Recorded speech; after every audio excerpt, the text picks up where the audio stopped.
Black hole अंतरिक्ष समय का एक ऐसा क्षेत्र है जहां गुरुत्वाकर्षण इतना मजबूत होता है कि प्रकाश और अन्य विद्युत चुम्बकीय तरंगों द्वारा सहित किसी भी चीज में इससे बचने के लिए पर्याप्त ऊर्जा नहीं होती है। आइंस्टीन के सामान्य अस्पेष्टताओं के सिद्धांत की भविष्यवाणी है कि एक पर्याप्त रूप से कंप्रेस्ड द्रव्यमान ब्लैक होल बनाने के लिए स्पेस टाइम को विकृत कर सकता है। किसी पलायन की सीमा को घटना से स्थिति कहा जाता है। ब्लैक होल का इसे पार करने वाली वस्तु के भाग्य और परिस्थितियों पर बहुत बुरा प्रभाव पड़ता है, लेकिन सामान्य अस्पेष्टताओं के अनुसार इसमें स्थानीय रूप से पता लगाने के लिए योग्य कोई विशेषता नहीं होती है। कई मायनों में एक ब्लैक होल एक आदर्श ब्लैक बॉडी की तरह कार्य करता है, क्योंकि यह कोई प्रभाव नहीं दर्शाता है।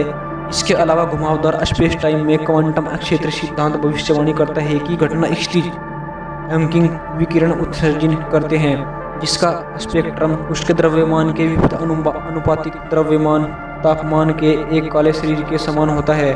यह तापमान तारकीय ब्लैक होल के लिए केल्विन के अरबवें हिस्से के क्रम का है।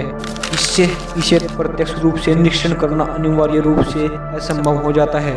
ऐसी वस्तुएं जिनका गुरुत्वाकर्षण क्षेत्र प्रकाश के भागने के लिए बहुत मजबूत है, उन पर पहली बार 18वीं शताब्दी में जॉन मिशेल और पीरे साइमन लपलास द्वारा विचार किया गया था। 1916 में कार्ल श्वार्ज़चाइल्ड ने सामान्य स्पेक्ट्रा का पहला आधुनिक समाधान खोजा, जो कि एक ब्लैक होल की विशेषता बताएगा। डेविड फिंकलस्टीन ने 1958 में पहली बार ब्लैक होल की व्याख्या अंतरिक्ष के एक ऐसे क्षेत्र के रूप में प्रकाशित की जहां से कुछ भी नहीं बच सकता। ब्लैक होल को लंबे समय तक गणितीय जिज्ञासा माना गया था।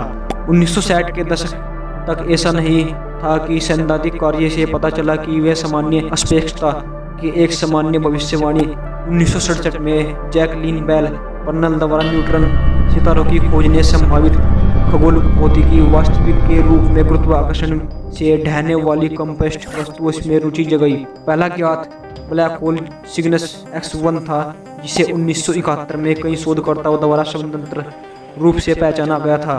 तारकीय द्रव्यमान वाले ब्लैक होल तब बनते हैं जब बड़े तारे अपने जीवन चक्र के अंत में ढह जाते हैं। ब्लैक होल बनने के बाद यह अपने आसपास के द्रव्यमान को अवशोषित करके बढ़ सकता है। लाखों और द्रव्यमान m के सुपरमैसिव ब्लैक होल अन्य तारों को अवशोषित करके और अन्य ब्लैक होल के साथ विलय करके या गैस बदलों के सीधे पतन माध्यम बन सकते हैं।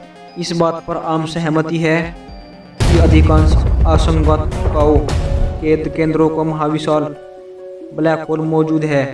ब्लैक होल की उपस्थिति का अनुमान अन्य पदार्थों और दृश्य प्रकाशों जैसे विद्युत चुम्बकीय विकिरण के साथ इसकी बातचीत के माध्यम से लगाया जा सकता है।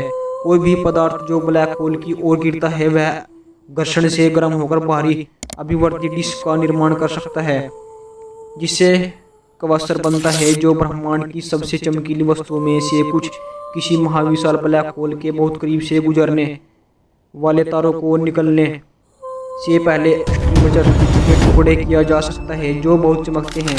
यदि अन्य तारे ब्लैक होल की परिक्रमा कर रहे हैं तो उनकी कक्षाओं का उपयोग ब्लैक होल के द्रव्यमान और स्थान को निर्धारित करने के लिए किया जा सकता है। ऐसे अवलोकनों का उपयोग न्यूट्रॉन सितारों और संभावित विकलनों को बाहर करने के लिए किया जा सकता है।